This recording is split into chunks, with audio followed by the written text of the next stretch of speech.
Hello and a very warm welcome to this edition of Agenda. We'll discuss all the highlights in today's agenda. First, a look at this report. In today's agenda, questions related to the Ministries of Commerce and Industry, Defence, Environment and Forests, Labour and Employment, Road Transport and Highways, Shipping, Steel, Textiles, Youth Affairs and Sports are likely to be asked in the question hour. Important papers related to various ministries, including the reports of standing committees, will be laid on the table of the House. The list includes Joint Parliamentary Committee report on allocation of telecom licenses and spectrum. Matters under Rule 377 will be taken up. In the legislative business, 5 bills are listed for consideration and passing, including bills to amend Citizenship Act of 2013, Hindu Marriage Act of 1955, and Registration of Births and Deaths Act 1969. Bureau Report. And to discuss all the important things that are listed in today's agenda, I'm joined by Mr. Charles Dias from the Congress and Mr. B.J. Panda from the Biju Janata Dal. Welcome to the program, both of you. Let's start the discussion with, of course, the major highlight of yesterday's and today, that is the Assembly election results. Well, let's start with you, Mr. Charles Dias. Many newspapers today are talking about the anti-Congress wave that is probably going on throughout the country. How would you accept and respond to this defeat of the Congress? See, in an election, always there will be a winner and a loser. There can be many reasons, but precisely what has happened, according to me, was an anti-propaganda going on for the last more than 1.5 years. And one party, a newly formed party, has taken it up to the masses. And they have taken up many issues, which I will admit that there are some material, some substance in what they were telling. But an administration for the last 15 years, led by Mrs. Sheila Dikshit, you cannot blame that it was a bad administration. She has done lots, but the results were not reflected in this election. According to me, that anti-propaganda and that has gone beyond all limits, has misled the people, and it came as a wave against the Congress. That's what according to me. Otherwise, it is not against any person or any ideology or any really true causes. But one thing I must admit, that there was lapses from the part of many regarding the price rise, and that has been reflected in this. And as a responsible party, the administrators who were in the hem of affairs has to see, or should have been seen, that the people, the common people, can react only like this. Okay. Mr. Panda, it's very important now to analyze and assess as to whether the central issues, the national issues, were really important here in these elections too. Was it a response to state's performance, the state government's performance, or was it a response to the UPA's performance at the centre by the people? First of all, I think there is widespread anger against the misgovernance of the central government, which cuts across states. Even states which have not gone to election today, if you see the opinion polls, if you go and ask the common person on the street, average citizen, they will tell you they are very upset about inflation. They are very angry about the corruption scandals. And these are not propaganda. These are real. Everybody knows that there has been corruption, that prices are rising. So there are national issues which cut across the states. There are, of course, also local issues.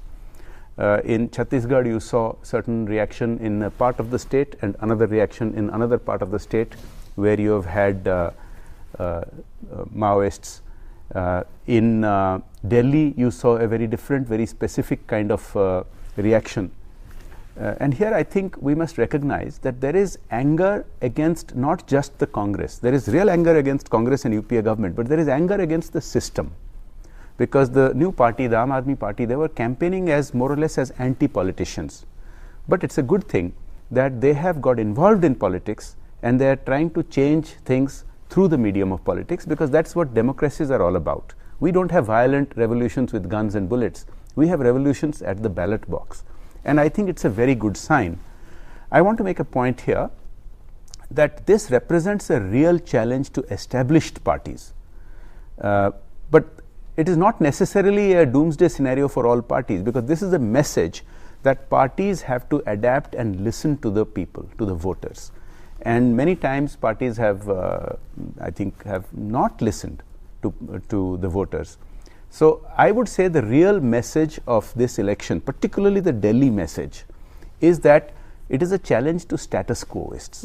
Those in established parties who think that business as usual can continue are in for a rude shock. Those either in established parties or in new parties who recognize that our demographics is different. Today there is a huge youth component. Today there is a very rapid urbanization going on.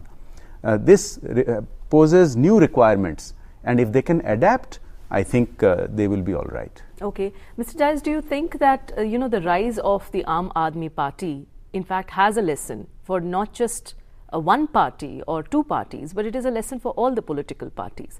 And maybe there is a third alternative which people are really waiting to see, and maybe that's something which they can see in Delhi in the form of Aam Aadmi Party. Would you agree with that? See, I agree with Mr. Panda regarding the reactions of the people. But regarding Aam Aadmi Party, I don't think it is a political party. It is just a wave.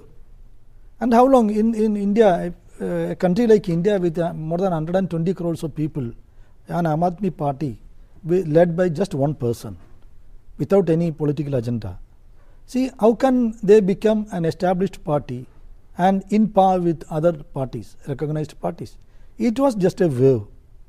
And I don't think it will last. Okay, Mr. Jais, there is something that was being said yesterday's. I mean, we all must have seen the discussions that were going on various channels. And what was generally coming out of those debates and discussions was that perhaps the governments in all these states, especially the Congress governments, didn't take the opposition parties or all the other contestants very seriously. Are we repeating, or are you repeating the same mistake by underestimating the power of the Aam Aadmi Party this time? Because they say that if we have made an entry in Delhi, we are now heading towards the Lok Sabha elections too. See, that's a matter to be considered. I agree with you. It is a lesson. It is a lesson to Congress that we cannot ignore the mass or the masses. But a party like Congress definitely will look into more serious concerns of the people, and I must say it has to, because of the lesson from Delhi, and in other states also, the Congress has to see that the daily needs of people, not the largest policies or the long-standing policies, but daily needs of the people have to be met. And this lesson, as long as the Congress understands, I think we can face, or we can convince the people that the party is for them, for the masses, and the Congress will take care of their interest. Okay. Mr. Panda, here it's very important to know the voters' mind, because let's say in Odisha you run a government and you would know it best as to how people respond to these two major political parties, national parties, the BJP and the Congress. And what is it that the voter really relates to when it looks at another party, when it sees that, okay, this is the party that will take care of my interest? And that's when they go out and vote for it. Do you see this as some sort of a change in the Indian politics? And do you see that is also going to be replicated in the Lok Sabha elections this time? First of all, again, let me repeat. I think there are some issues which are national. These are inflation, corruption. These are national. But there are many issues which are local. In Odisha, for instance, the Biju Janata Dal has been in government for 3 terms, and if you look at the opinion polls and if you look at recent urban election, local election results, we are doing extremely well, and it looks as if we will have a 4th term very comfortably. So clearly in Odisha, the voters are happy with the performance that our BJD has provided, which is based on the clean image of the leader, which is based on the party representatives being available to them throughout the 5 years, not only during elections. It is based on a lot of infrastructure development at the grassroots level. 80% of villages today have concrete roads in Odisha. It is based on some welfare schemes such as maternal benefits for pregnant women and things like that. So I think these will differ from state to state. But I want to make a point here. I think some people are being condescending about new movements like the Aam Aadmi Party, and I think they will get a painful lesson in coming months, because they kept saying the same thing about Aam Aadmi Party for the last 1 year, that it is a flash in the pan. And let me tell you from my experience, 14 years ago they used to say the same thing about Biju Janata Dal in Odisha, that this is a flash in the pan, it's a new party and it will not last. And after winning 3 elections and looking like we are going to win the 4th election, nobody treats us as a flash in the pan. Right. So again, let me repeat, there are some issues which are national, there are many issues which are local. You cannot automatically extrapolate from these 5 state election results to the general election, but you can make some extrapolations. One is that there is great anger, great resentment against the party, against the coalition which has governed for nearly a decade. That is clear. Second, who is going to get benefit of it? It is not going to be automatically anti-incumbency, because you saw some state governments which got re-elected despite having been in power for 2 terms or 3 terms. So it's not going to be automatic anti-incumbency. I think wherever there is a clean alternative, you will see very interesting contests. Wherever you see already existing examples of good governance, that anti-incumbency will not hit them. So I think you will see a differentiated result throughout the country.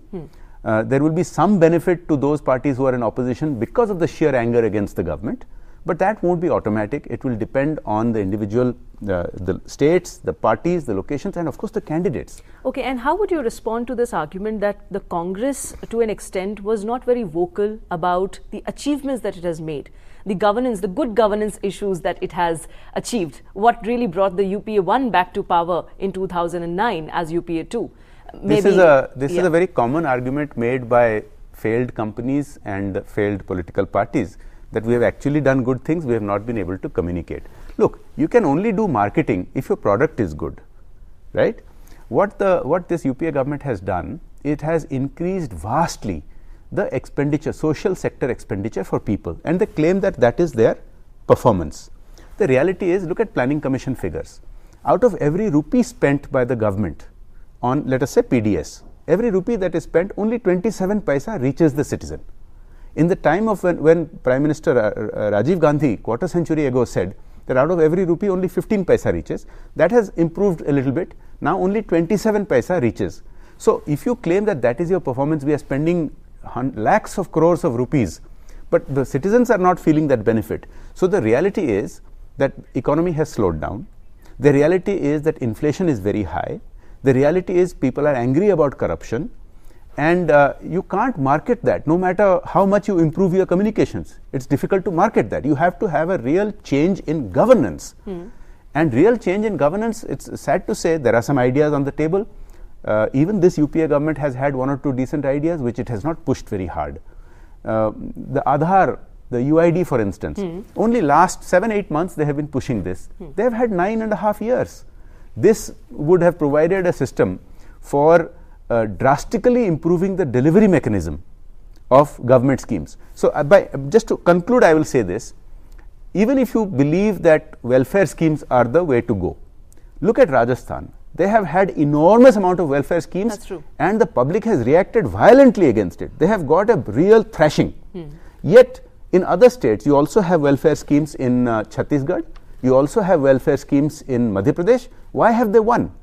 Because I think the missing metrics that people miss out is not whether you are heavily biased towards welfare schemes or heavily biased towards another kind of economics. It is governance. Okay. Mr. Jais, very quickly, do you see that this was one of the weaknesses that the government, that the Congress had shown, basically because it is known for unraveling all these great schemes only towards the end of his tenure, in whether it's the states or at the center, that is in the last 6 months, when it comes to schemes like the Aadhaar, the other schemes which certainly brought you back to power? See, I can specifically tell about Aadhaar also.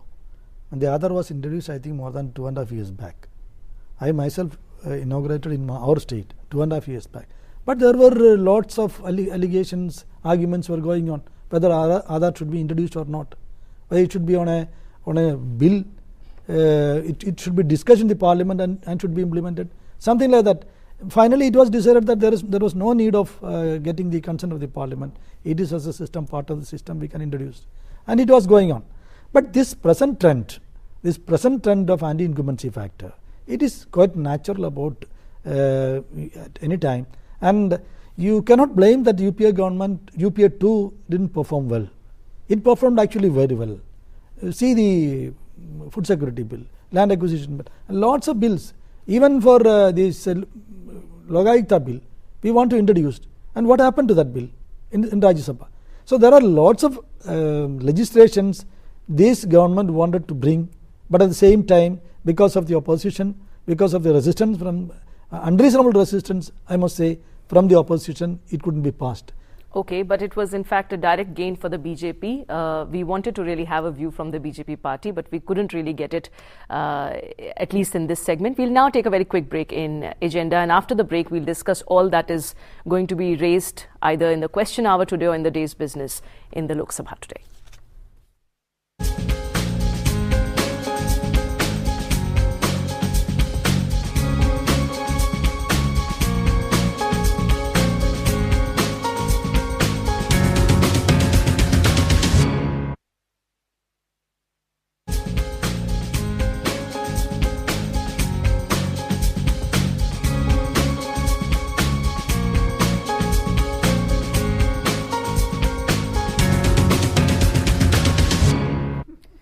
Welcome back. In agenda now, we'll take up some important questions that are likely to be raised in the question hour today. The one relating to the construction of bypasses and bridges. Of course, we know that national highways was something that the BJP had under the rule of the NDA. The project of national highways development was certainly taken up. But after that, there had been certain sort of problems that the highway construction has been really facing in the country. And the most important thing here, Mr. Dias, I would like to start with you here, is often the blames is shifted to the Congress here for not ensuring the 20 kilometers of road per day target that the BJP had come up with, something which the UPA had reduced to about 17 kilometers per day. But still, in certain areas, you know that it's not really able to achieve that target. Where do you think is the problem, and what really is happening about that road regulator, which we have been mulling for a very, very long time now? The main reason is regarding acquisition of land. Now the national highway has fixed a minimum width of 45 meters. And in that 45 meters, in my state, we cannot implement. All the parliamentarians, apart from party lines, they all met the minister last year and told that it should be limited to 30 meters because there was difficulty. But NHAI insisted that only if you can acquire 45 meters width, we won't implement that project. And this is the case in all the states. That's why a bill was brought, land acquisition bill. And even then, very slow phase in land acquisition, it is by states. Land has to be acquired by the states. Then only NHAI can implement it. My state is a typical example, Kerala, where big agitations were going on. At the same time, traffic is congested. But people are resisting to take their land. And now there is a bill. And with that, I think to some extent, the difficulties can be overcome. Another thing is, see the widespread natural calamities were going on in the country. It has made our NHAI project slow about the 20 kilometers per day target. And with all these difficulties, then in my state there is deficiency of mud, sand. Sand cannot be brought. There is big issue regarding this environmental problems. Mud cannot be brought. So these are the main issues according to me, not the question of funds. Okay, but is it only about the resources that are missing in this link, or is it also to do with the corruption that exists in this? The resources are the least of the problems. Anywhere where the environment is welcoming of investment, resources will flow without restriction. I'll tell you what the problem is. The problem is that everybody knows that in this government, in the UPA government, the left hand doesn't know what the right hand is doing, and often they are at loggerheads. Many times we have seen, whether it is coal ministry, environment ministry, steel ministry, power ministry, they are at loggerheads with each other. And this government is not able to sit down and thrash out the differences within its own ministries, and most of the bottleneck is there. Now, one of the things we keep hearing from the UPA government is that we have introduced a bill. So many rights and so many bills have been introduced. Now, in theory these are good, but in practice it doesn't really make a difference. Now, look, for example, the Pradhan Mantri Gram Sadak Yojana, which was introduced almost 15 years ago. I think it has transformed rural India. Today, at least wherever I have gone, 70-80% of villages have concrete roads. It transforms their lives. Farmers are able to take their products and sell at a slightly distant market if their local middleman is exploiting them. People who don't have immediate access to hospitals and schools, they are able to travel 5 kilometers away, which was not possible when you had Kacha roads. Now, this was done, this network of village concrete roads was built without any legislation, without any right to rural roads being enacted by Parliament. I don't think any right to Golden Quadrilateral Highway was enacted in Parliament, and yet 15 years ago we started building enormous infrastructure throughout the country. Now, this has transformative effects, but you see, leaders, political leaders of the current government have gone around speaking dismissively about infrastructure. They have said that some people only talk about airports and roads, we want to talk about welfare schemes. Now, if you can talk about welfare schemes, but if you are dismissive about infrastructure, then you will get this kind of result. Now, you can go and try to spin it, you can go and try to market it. Some leaders of this government have gone and claimed that they have built more roads on average than before. Statistically, that is not true. Everybody knows that. They have gone and claimed in Rajasthan that more power was added in the last 5 years than before. It is not true. It has been disproved. So, you cannot just give good marketing to poor performance. The reason roads have been held up, yes, land acquisition is a problem, but it is a solvable problem. The problems emanated from policy paralysis. The problems emanated from government not being decisive, and that is what people are reacting to, and that is what must change. You know, the problem at many national highways, say for example the NH8, if you take the link between Rajasthan and Delhi, you'll find that much of it, the land is acquired, but the construction has stopped somehow. It's either to do with, of course, the kind of corruption that's there among the builders, and of course no regulation, no controls, no checks over that. But when it comes to toll, a huge amount of toll is being charged. You know, right here just outside of Delhi, there is such a massive reaction to people about the toll. The people who have built those highways have run away. There is corruption involved. You have rightly touched upon one very important aspect.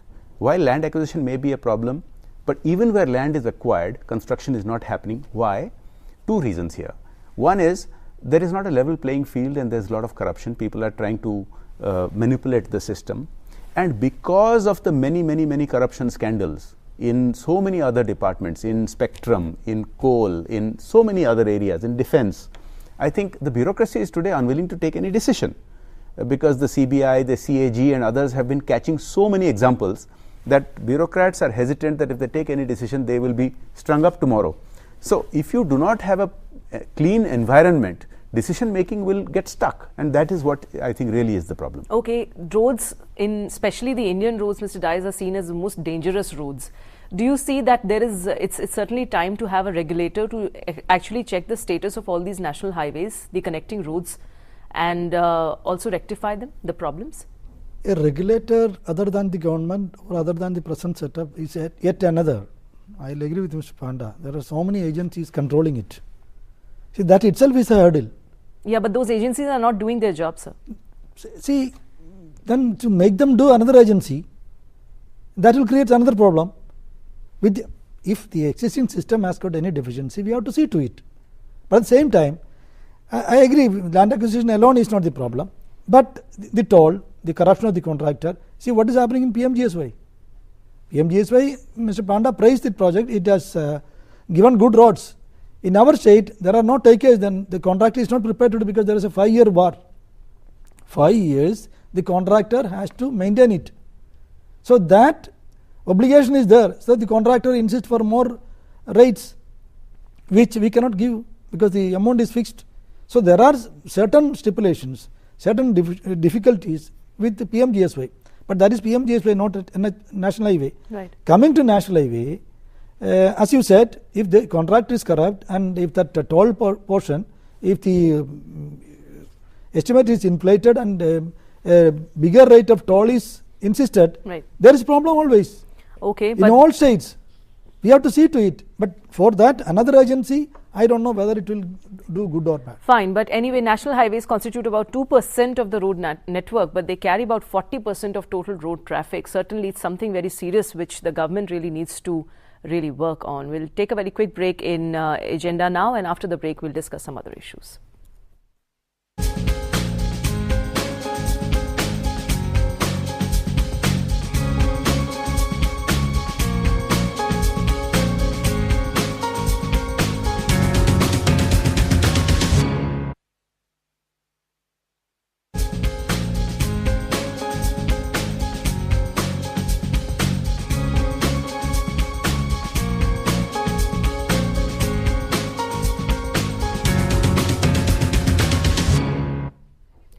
Right, and now in agenda, we'll talk about some very interesting things that are also listed in today's business, which is some important bills which are likely to be taken up for consideration and passing.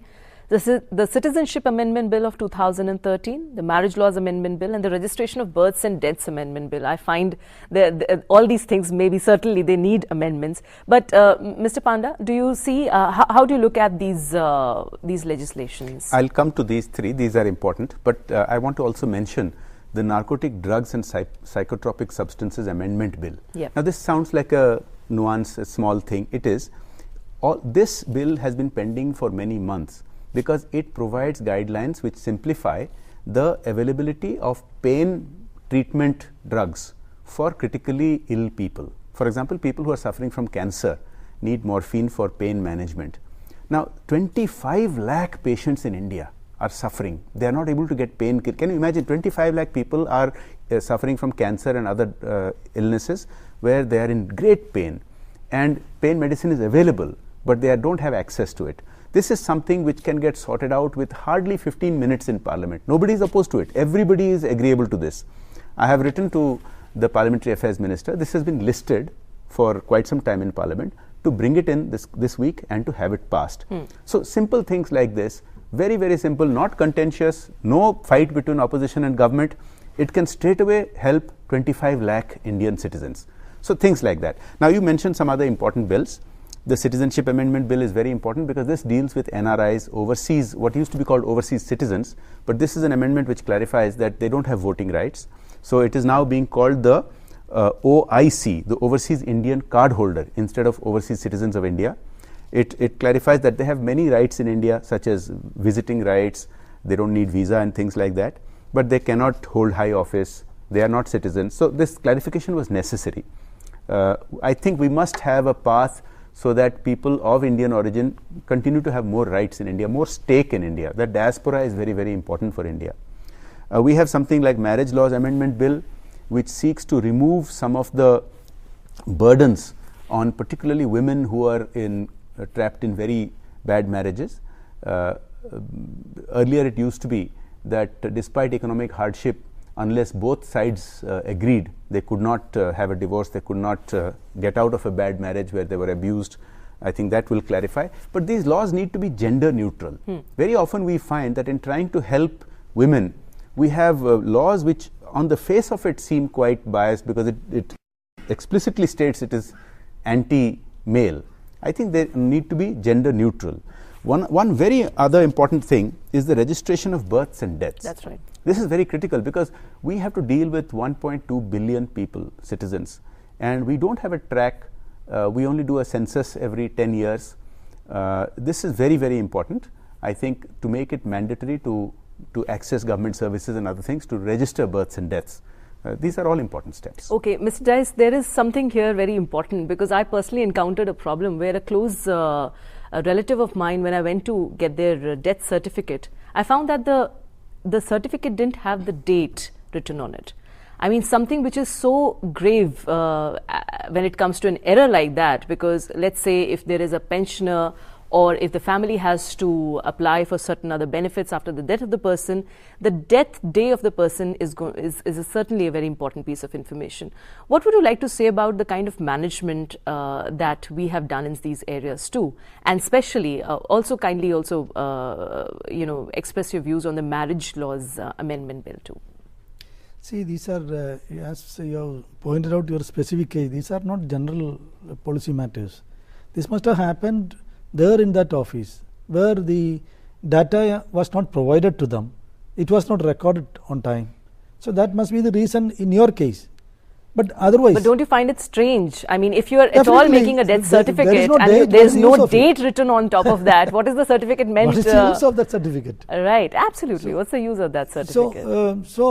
I think they in our area and all, they insist that the date, the hospital, or if it was at home, the death happened, it has to be declared by us. It will be recorded there. And when you go for a certificate, definitely they will give all the data needed by a person, or it should be there for a certificate. And I think in this kind of matters, the local officers are taken care of, not the policy matter in this issue. So I must say that this is not an issue, it is nationwide. It has happened in your office. Okay. Now let's But at the same time, I must say that there should be a system with a faultless system which every Indian can follow. Absolutely, especially the human errors. Let's go back to the voting, and we found that a lot of those ghost voters were removed from the list. But anyway, those who existed, they were also removed from the list this time in Delhi. An important point is necessary here. This again reinforces the issue that we have a lot of good laws, right, and we keep coming up with new laws, but implementation is the real challenge. That's right. Now, many states have started coming up with what are called citizens' charters or public service charters. Till now, the government officer who is in charge of issuing your birth certificate, death certificate, pension, they were not liable for any punishment if they harassed you. Now, many states have come out that you have to issue these certificates in 30 days. Otherwise, you are liable, you will be punished, you can be suspended. This is important because our civil service has also become very immune to public service. Delay tactics. So, these civil services were designed at the time of the British Raj, which was intended not to be responsive to the citizens, but to control them. Today it has changed. So, these citizens' charters which are happening in many states, I think are crucial because it imposes for the first time an obligation on the government servant that these routine things, driver's licenses, birth certificates, death certificates, pension certificates, all these things, if you do not do, usually it is prescribed as 30 days, then the person concerned is liable for punishment, liable for fine, liable for suspension, etc. This is a very, very good development. I think we'll see the impact over the next few years. Okay, there is also an important, the report of the JPC on the allocation of telecom licenses and spectrum that is likely to be tabled in the House today. Important would be, of course, to see how the findings of this committee, at the same time, how it really changed the prospect of this particular incumbent government in all these elections, and is also going to have an impact on the upcoming elections. How do you look at the probe really that has gone into this, Mr. Panda? See, we have a convention that parliamentary committee reports are confidential until they are placed on the table in Parliament. So, until that happens, it would not be proper for me to comment on the report itself. But the fact is, this controversy which has happened, there cannot be smoke without fire. It is very ironic because telecom was the harbinger of the reform movement in India, and I often used to cite that we have a generation of Indians that have grown up, maybe 300-400 million Indians who have never had to pay a bribe to get a phone connection. When we grew up, it was very common that people had to pay bribes or to have connections with politicians to get a phone connection. And hundreds of millions of Indians have grown up because phones have become widespread, they have become easily available because of the telecom revolution. And yet, that is the very sector in which these allegations of corruption have ruined the image of this government and have actually affected the Indian economy, because it has sent a message that things are not clean, that there is no level playing field. But I don't want to comment on this, because this probe that has happened, we will only comment once the report is tabled. Out. Right. But Mr. Dias, how do you think that these particular scams, do you think that it's because of these scams that you are paying the political price of it this time, just because you were not able to probably contain these scams. Though at certain moments, at times of the Commonwealth Games or at the time of Spectrum, with the arrest of Mr. A. Raja and Mr. Kalmari, there was some sort of defense that the Congress has presented that, okay, we are also booking those who are the culprits. But, at the face of it, you would know that people are certainly responding to the widespread corruption. See, I can speak from morning till evening about this CAG report and the 2G Spectrum scam. Actually, what was the scam? The CAG gave a report that 1,76,000 crores of rupees were swindled because of the scam, because of this telecom 2G license issue. Actually, there was no policy of auction. It was first come first gives basis. And when there was no policy of auctioning the 2G spectrum, why and how CAG can give a report like that?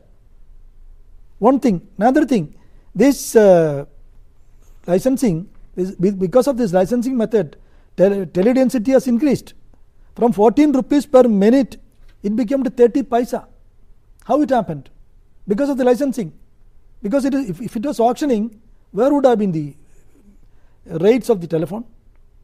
So that was conveniently forgotten, conveniently ignored. Because of the amount of loss, sir. The numbers. What was the amount of loss? What was when there was no policy of auctioning?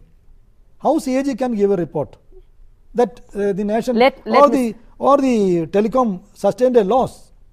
And no, I agree with you. If those who are concerned with allocation of licenses observed all the norms fixed, okay. Now there is an allegation that the persons who are responsible overlooked the persons who applied first and gave the licenses who applied later, and for them the dates have been conveniently changed.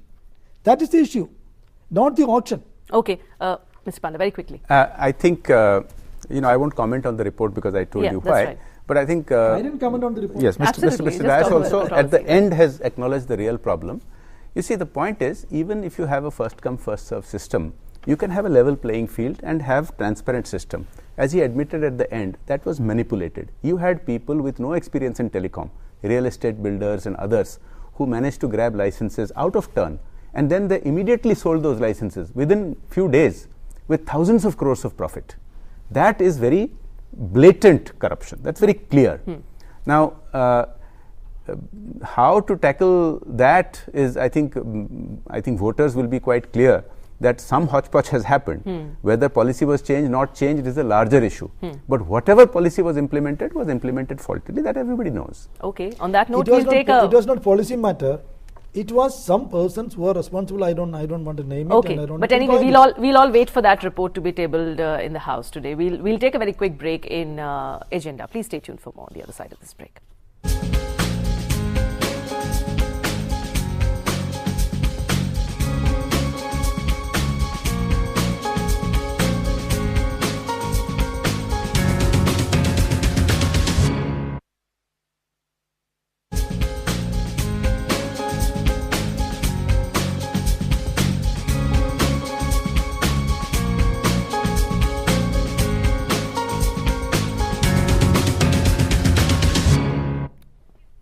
Welcome back. In agenda now, we'll talk about some other important questions that are listed to be taken up in the question hour today. That is one relating to the incentives for exporters.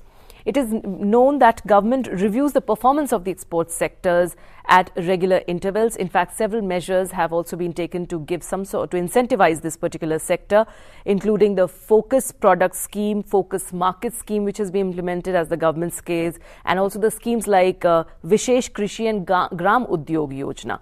But at the ground level, are they really helping the exporters? That's something, Mr. Panda, which we would certainly want to know, because it's believed that we are going to overshoot the full year export target. But what about the exporters? The market in itself, the global economic scenario is very gloomy. Overshooting export target is meaningless if your targets are low to begin with. See, it is important to support exports because precisely by that strategy, the Chinese economy has become today 5 times bigger than the Indian economy. In 1980, it was about similar. Now it has become 5 times bigger, mainly based on exports. So yes, we need to support exports. But there is a larger problem. The larger problem is, if we don't provide a level playing field, if we don't make it easier to do business in India, it is difficult to encourage exports only through all these specific incentives. For example, every business to start up in India takes a year and a half to get all sorts of clearances. Every factory operating requires hundreds or at least dozens of inspections where lots of bribes are given, where a lot of harassment is faced. Nobody can operate like that. This is where we are substantially different from China. We are different from other countries. So fundamentally, the playing field has to be level. Now take for example, how can export-oriented industries run in a country where there is perennial power shortage? Now today, we have created so many hurdles for power plants to get going. For example, we have just passed a land acquisition law. Now many power plants, big mega power projects are held up because of land acquisition issues. Now this land acquisition law, which we just passed just 3 months ago, the government of India itself finds it unworkable. The Power Ministry has asked the Prime Minister whether they can get a special relief from this land acquisition law, so that power project land acquisition can be treated as public use. That means this land acquisition law, which the government passed 3 months ago, is so unworkable that its own ministry is asking today that can we get an exception from it. Now with this kind of Byzantine problems, you can provide all sorts of specific incentives to exporters, but you have to address the fundamental problem underlying all kinds of competitiveness issues in India. Okay, Mr. Daz, what would you like to say about this? See, we are talking about exporters or the promotion of exports, and no Indian or nobody can be enlightened that how our economy works and how to stabilize the economy by export. Export, as Mr. Panda has pointed out, is one thing to stabilize our economy, and it has to be promoted. At the same time, the laws existing today, he pointed out the example of China.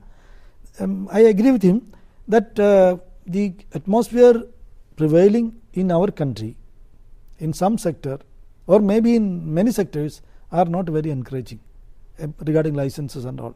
For example, I myself was involved in these operations during some time, and I know the difficulties with regard to customs house clearances and the duty, and even in project import duty, concessional duty availability, etc., etc. So precisely what we have to say is these formalities has to be simplified by giving incentives for exporters. Then only our economy will be stabilized.